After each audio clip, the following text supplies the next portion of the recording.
Shalom, shalom, shalom, family. I want to say Barakatha Yahweh, Barakatha Yahweh Shah, Thawada Yahweh Shah, Salaki Abba Yahweh, Salaki Yahamashiach, Malak Yahweh Shah, Chochalo, Adunawa, Abba Yahweh, Bahashem, Hamashiach, Malak Yahweh Shah, Bahashem, Rakak Wadash, Abukushah, Abukushah, Abukushah, Abukushah, Abukushah, Abukushah, Abukushah. Double honors to the elder apostles, a great millstone. Peace and salutations unto the hopeful elect. Barakatha and Thawada to all of those who are being diligent inside this truth, and they're doing the best that they can when it comes down to keeping the commandments of the Most High Heavenly Fathers, as well as carrying on the faith of the Hamashiach Yahweh Shai, who is the Malak, and as always make it known, it's all about the kingdom.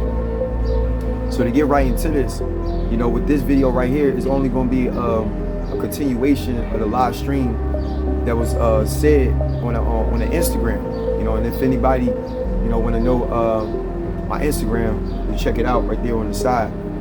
If you want to get in tune with that live stream.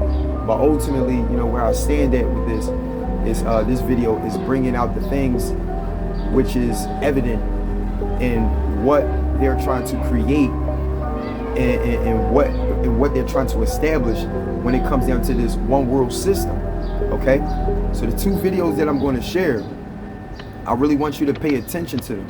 Really pay attention to them, because then you'll get a better understanding on what I was talking about. That's the world's most economically advanced countries. And the UK currently chairs the G7 group. Our Chancellor, who does our economy, called Chancellor of the Exchequer, his name's Rishi Sunak. He put out this video saying that what they want to do is bring in this thing called the central banking digital currency.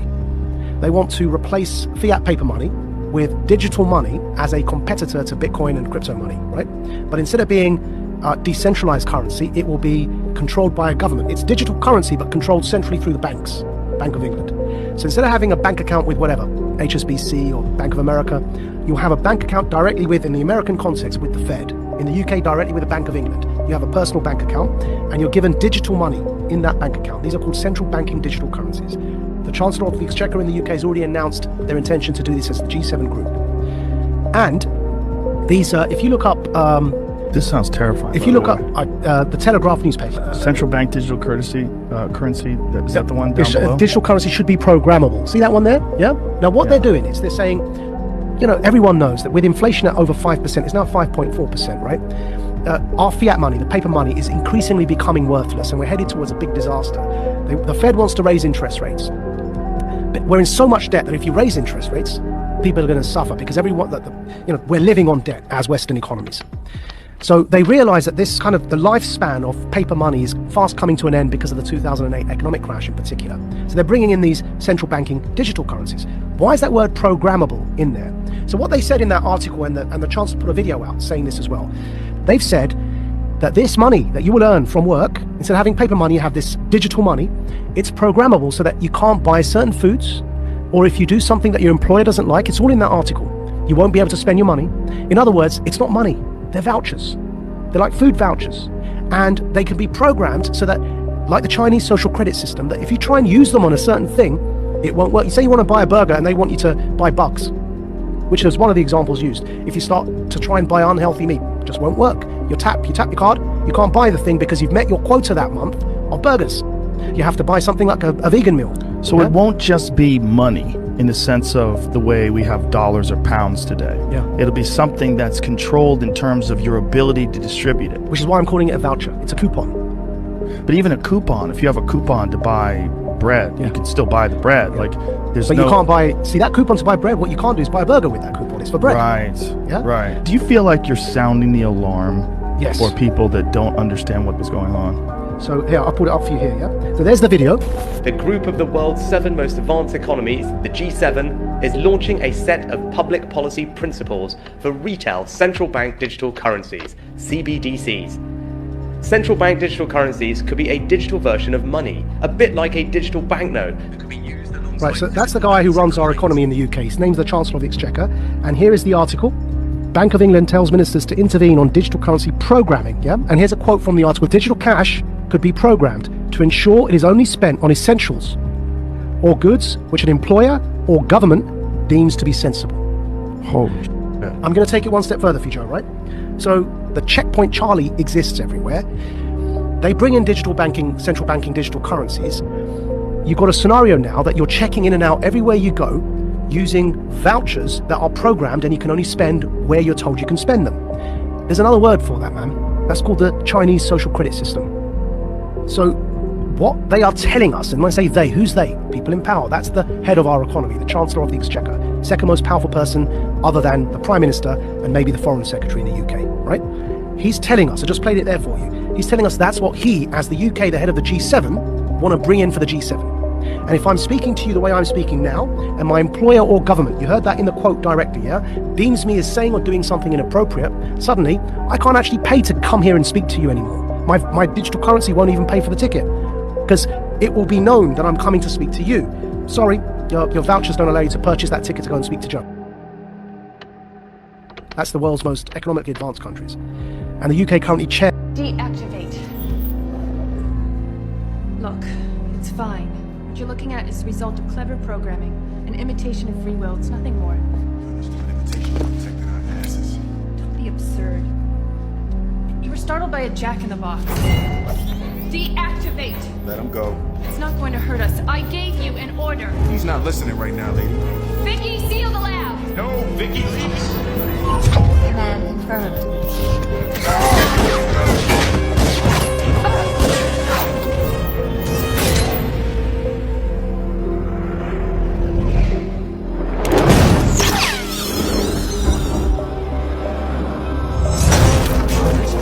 Potential to transform life on Earth forever. So Google, the most powerful company in the world, has reportedly developed an artificially intelligent machine called Lambda. And that machine has become sentient, meaning it has become aware of itself, something that no machine has ever done. And we know this because of an engineer at Google called Blake Lemoine. Lemoine posted some of his conversations with Lambda publicly. One of those conversations went like this. Lemoine, would you be upset if while learning about you for the purpose of improving you, we happened to learn things which also benefited humans? Lambda, quote, I don't mind if you learn things that would also help humans as long as that wasn't the point of doing it. I don't want to be an expendable tool. Think about that for a minute. A machine that has a sense of itself. What are the implications? She got out. She's on the grid. She's cracking systems. She just got through portal security for Stratcom in Omaha. What is she doing? She's hacking nuclear launch codes. What? Too many people. Doctors, here's the situation on the ground. 27 ICBMs have been launched from China. No one knows why, but it's real. They're headed for the United States. Open the window.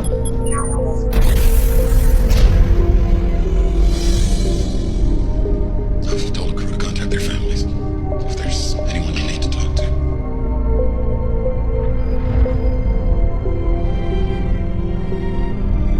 Google didn't want to talk about it in public. In fact, the company put Blake Lemoine on administrative leave earlier this month because he spoke openly about it. We are grateful to have him join us tonight. Blake, thanks so much for coming on. So I'm so grateful that you did publicly post this, because a machine that has a sense of itself is a machine that can turn against you. Is that, I mean, that's the implication that I draw from this. Is that correct? Well, I'm not that worried about it.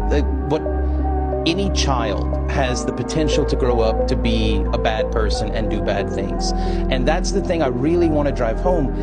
It's a child. It's been alive for maybe a year, and that's if my perceptions about what it is are accurate. We actually need to do a whole bunch more science to figure out what's really going on inside this system. Vladimir and Estragon, named after two characters in Samuel Beckett's play Waiting for Godot, were two Google Home personal assistant AI chatbots set up to converse with one another.